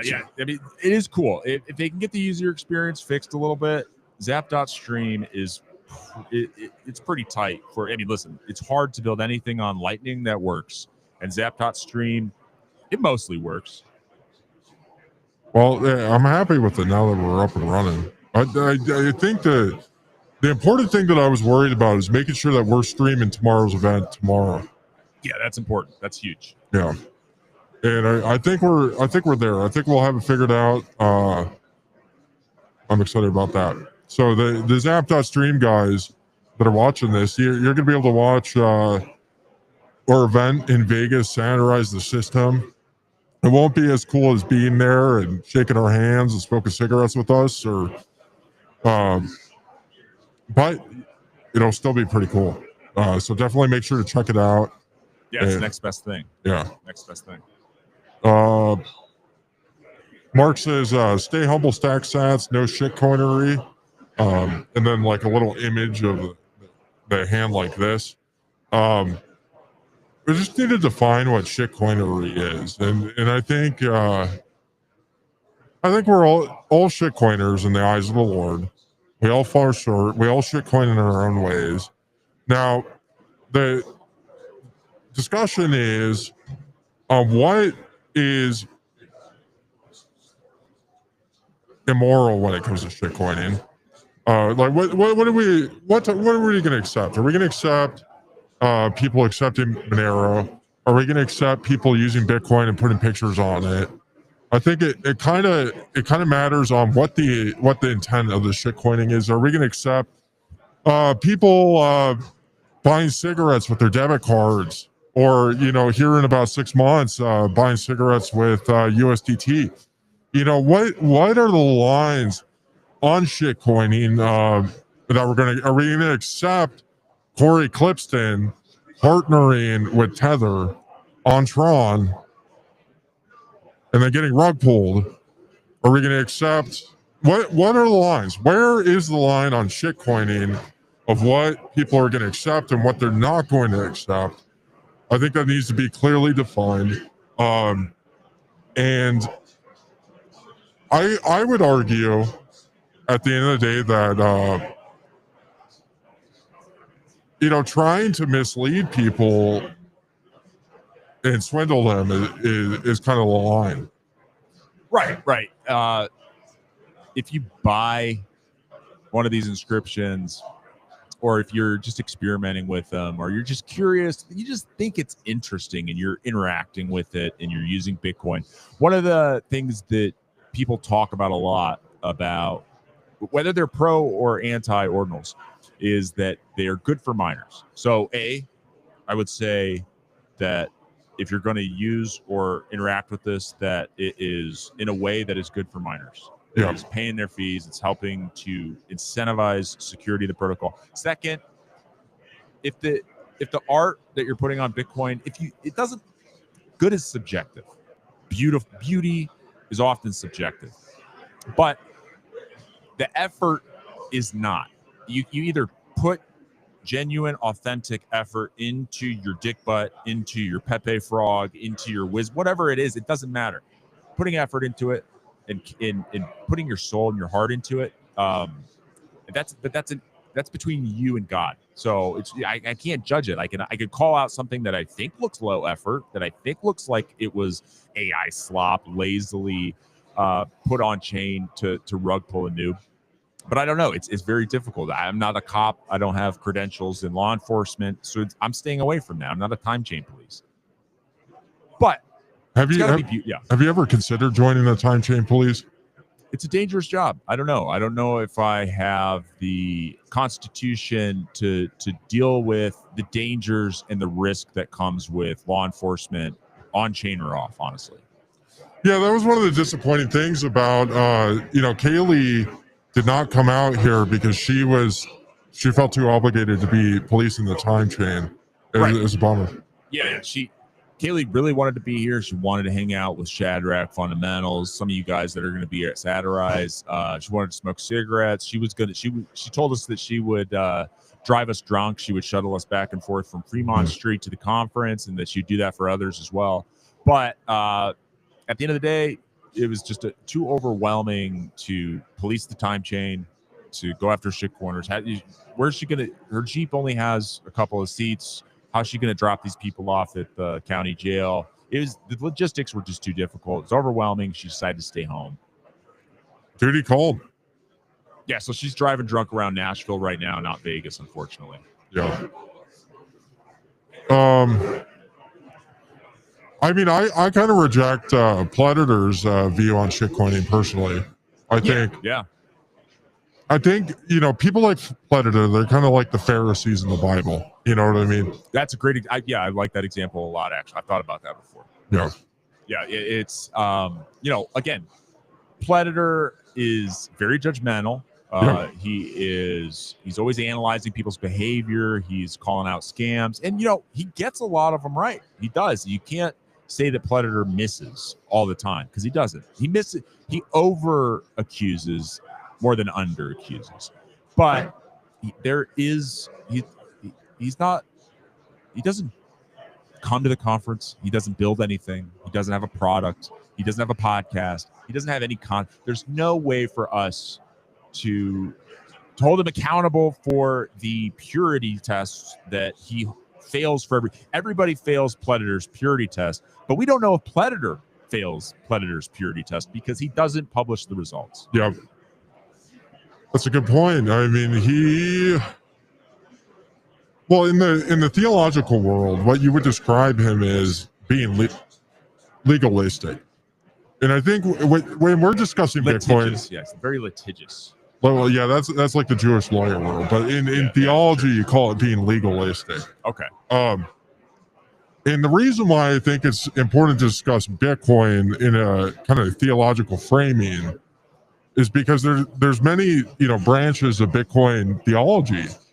They're the hardcore maximalists. They're the people that believe in the Immaculate Conception. There are the paper Bitcoiners, the traders, like the degens who go like what James Wynn, who is like 40x, 100x leverage. Yep. You've got the guys that like to do the yield lending, the yield junkies.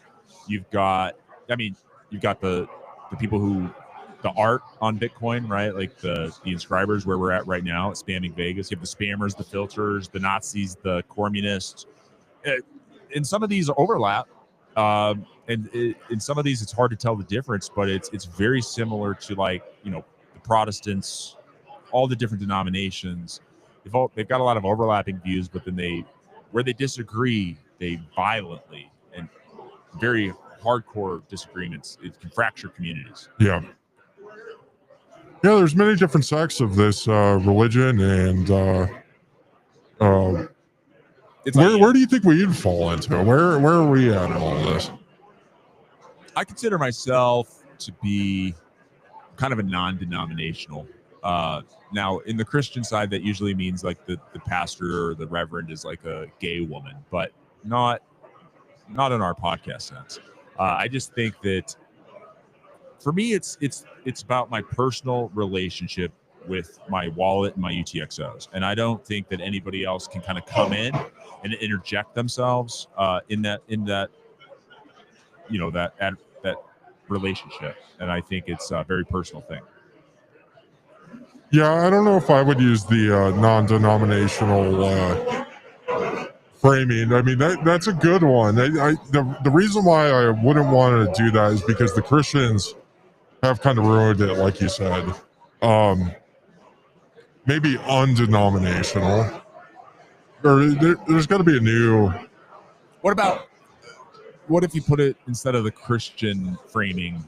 If you put it into the like Jewish framing, Okay. What kind of Jew are you online or on chain? I would probably relate to being kind of like an agnostic, secular Jew. Okay. Yeah. That's kind of what the communists are. Historically, the secular, agnostic Jewish people kind of sided with the communists. Yeah. Well, I don't know. I mean, I would argue that Shinobi is definitely religious, and like some of these communists are very religious about, They wouldn't put it that way, though. They don't see it that way. Well, neither did the Nazis. Nazis, I don't think like to be defined as being religious, but you got to call it what it is at the end of the day. Yeah, I mean, it's hard to be a zealot if you're not religious. Yeah. I mean, I think I'm much more or less religious about Bitcoin as I am more religious about credentials, smoking cigarettes, and Ayn Rand, and I see Bitcoin as a. Your religion is being able to buy non-KYC cigarettes with Bitcoin and practice journalism. Yeah. Yeah. So that would be it. If you read the Bible, whatever, it says many times that you'll be known by your actions, and when you face Judgment Day, a flame will come down, and all of your works will be the only thing that are left standing. The things you said you believed, your thoughts, those will all perish in the flame. It'll only be your works that are left over. And similarly, it doesn't matter what you say on Twitter. It doesn't matter how many purity tests you apply and fail other people for. 1,000 years from now, the only thing that will remain is, did you use Bitcoin, and what is the record of that on chain? Did you buy cigarettes? Did you use it? Did you build it? And if you don't have any activity that's recorded on chain, were you even a Bitcoin? There's no evidence of it, because if the X servers go down and all your memes, they're gone, all your podcasts get erased. I mean, some people, it's very difficult to find like Bitcoin Uncensored. That's only a couple of years ago. Think about 50 years from now. Will there be any evidence at all that you were a part of this revolution?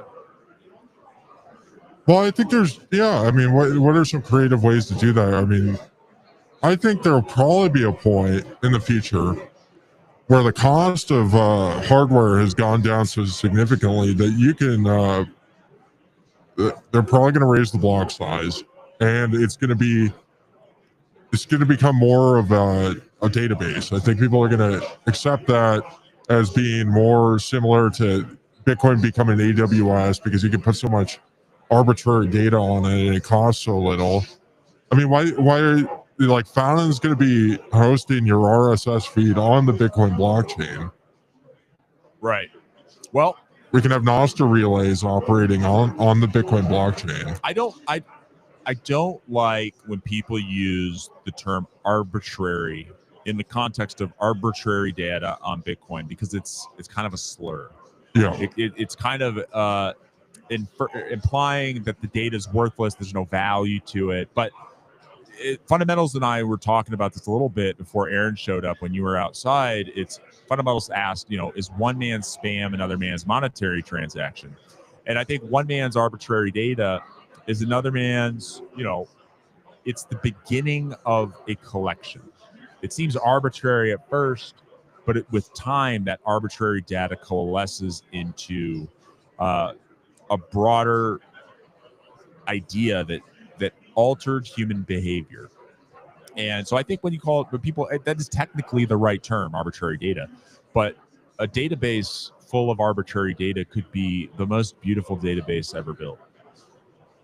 Well, you could argue that Bitcoin monetary transactions is arbitrary data.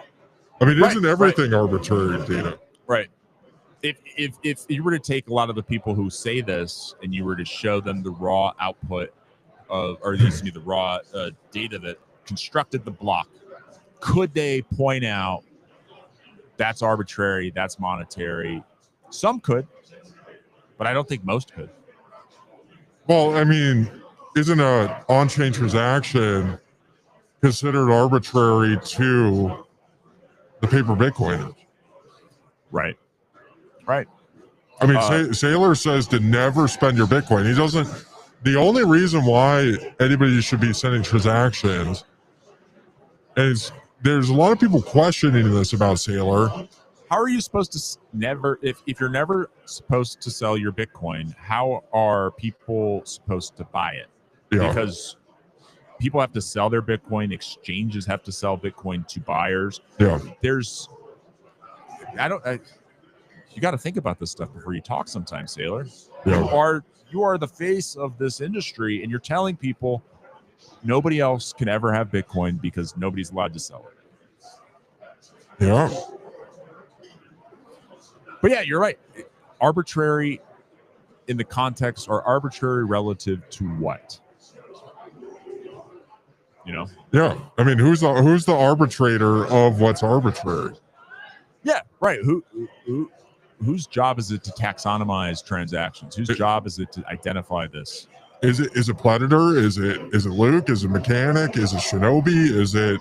It wasn't too long ago that people thought a SegWit transaction was bad for Bitcoin. It wasn't too long ago that there's still people that say Lightning is not the right way, or it's not the right monetary use. And then Tether comes along and says we're going to put Tether on Lightning, and everybody's like, we changed our mind. It's good.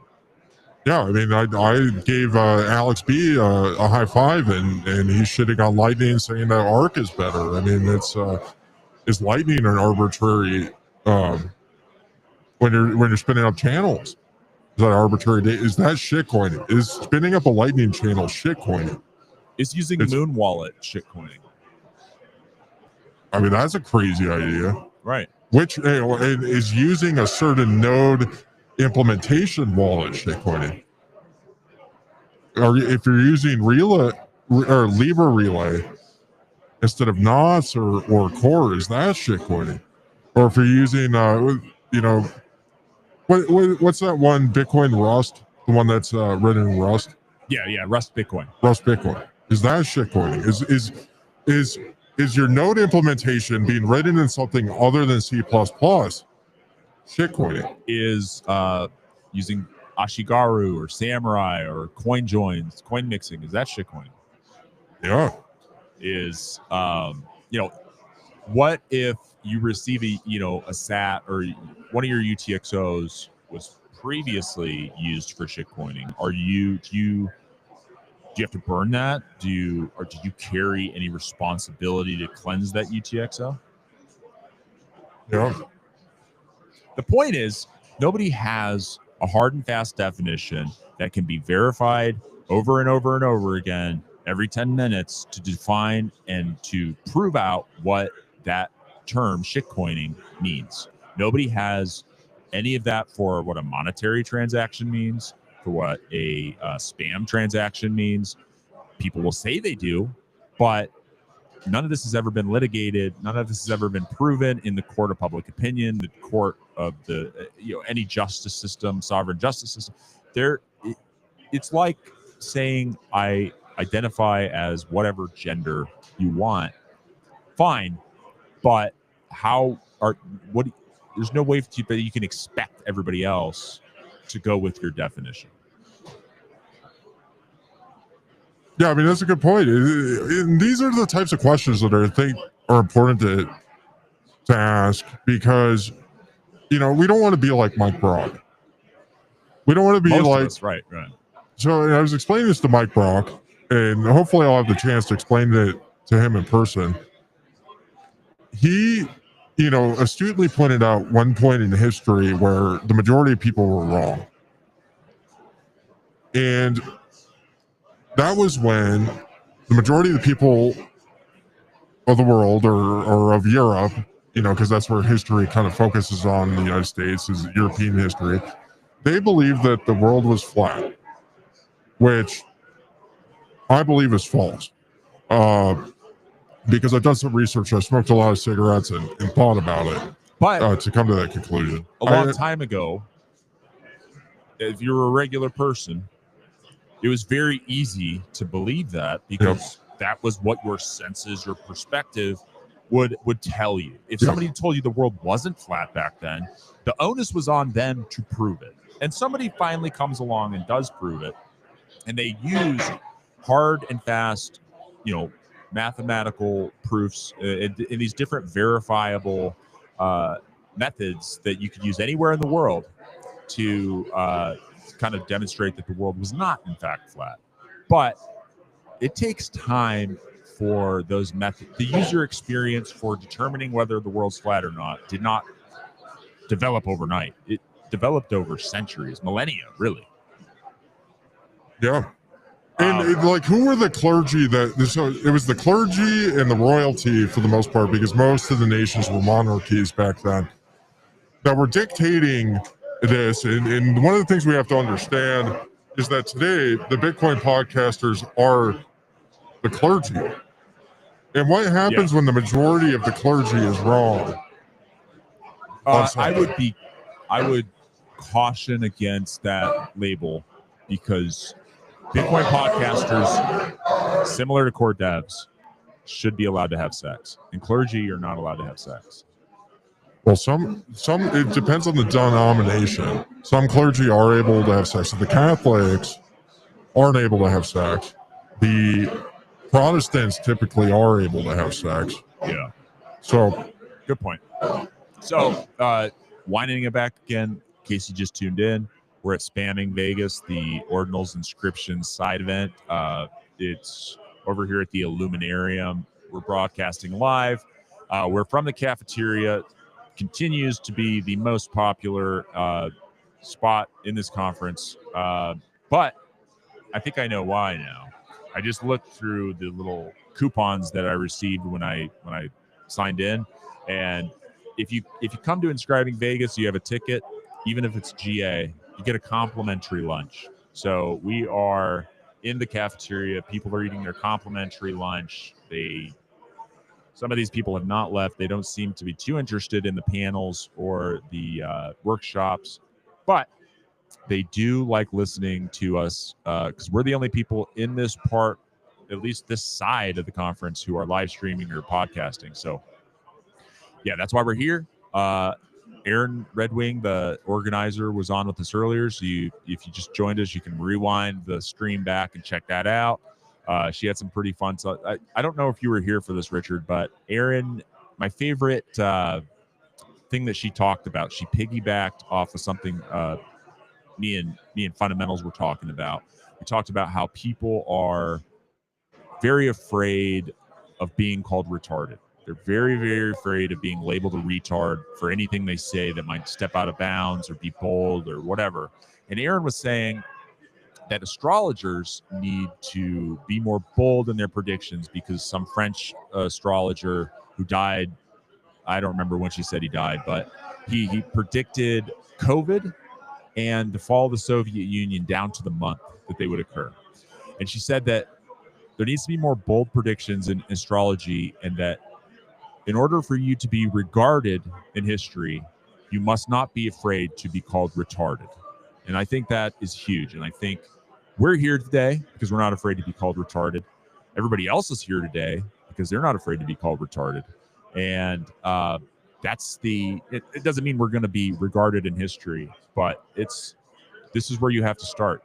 The journey to being a legend starts with a single step into the territory of where the risk of being called retarded, not just by Shinobi, but by everybody, the risk is elevated. I'm personally not afraid of being called retarded. At a certain point, you realize it doesn't mean anything. It doesn't hurt. It doesn't mean you're retarded. It just depends on who's calling you retarded. And right, if they're retarded or not. Yeah, and is it somebody who has a finite supply of retarded to call people, or is it somebody who's, like Doge, just endless? Yep. Well, You just completely knocked me off train because I didn't realize that we had a complimentary lunch. I didn't. I just realized that too. We also have a complimentary continuum, whatever that is. You know, it's just like when people hand you cards when you go to these conferences, most of the time the cards are just like lame. It's like some advertisement for a hardware wallet. Maybe it is a hardware wallet. Maybe it's just stuff that you don't want. But I want lunch. I don't know about you. Hell yeah. Maybe this is a good point to end the live stream. We get some free lunch. I think so too. Well, everybody, thank you for watching. Hold on, we got some bagpipes coming in here.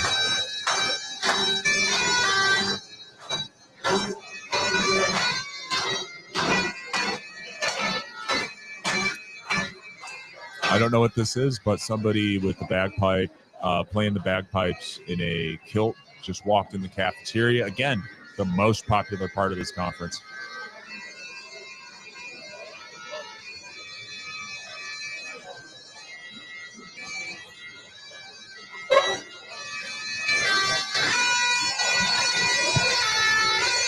I don't know if this is on the agenda or not.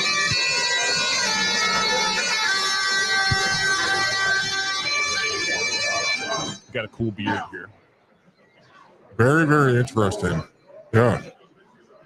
Well, what a way to kind of wrap up and end the stream. I think.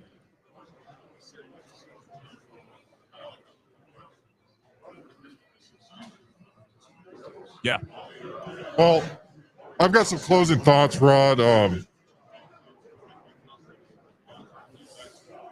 Got some closing thoughts. It's been a fun week so far. So we've been hanging out with Maggie Morris. Unfortunately, she couldn't make it here today. She's working on some reports behind the scenes, but we'll probably be streaming with her tomorrow. Get her on here. Wonderful seeing her. Wonderful seeing a bunch of people. Hanging out with the 21 Media team was great. We went to a cool event last night with Mandrake. That was fun. Shaking lots of hands, smoking lots of cigarettes. Hung out with Barn Miner.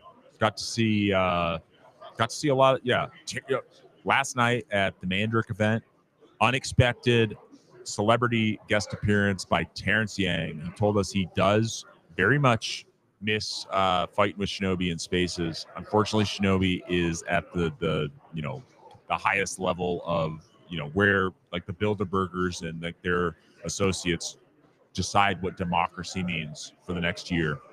In Oslo, for the Freedom Forum, he's not here, but that would have been a really, really nice to see that reunion. But yeah, it's been a great week. If you're still on the fence about coming to satirize the system, well, if you're in Vegas, get your ticket. Making sure you make it. If you're not in Vegas, you still have time to buy a ticket. You don't have to go to the Bitcoin conference at all. You can just come to satirize the system, and it will be worth it. I guarantee it. It'll definitely be worth it. It'll be like an event you've never been to before, guaranteed. 100%. Yeah, well, anyways, I want to thank you, everybody, for tuning in to this special edition of a live stream done by the Bugle in person in a cafeteria at Spamming Vegas with some pretty cool drop-ins from Shadrach, from Erin Redwing, from Fundamentals. And we'll catch you at some point in the future. Or I guess we'll catch you tomorrow on tomorrow's stream. I don't think we're streaming it all tonight. But thank you, everybody, for tuning in. Thank you for the zaps, and have a good one.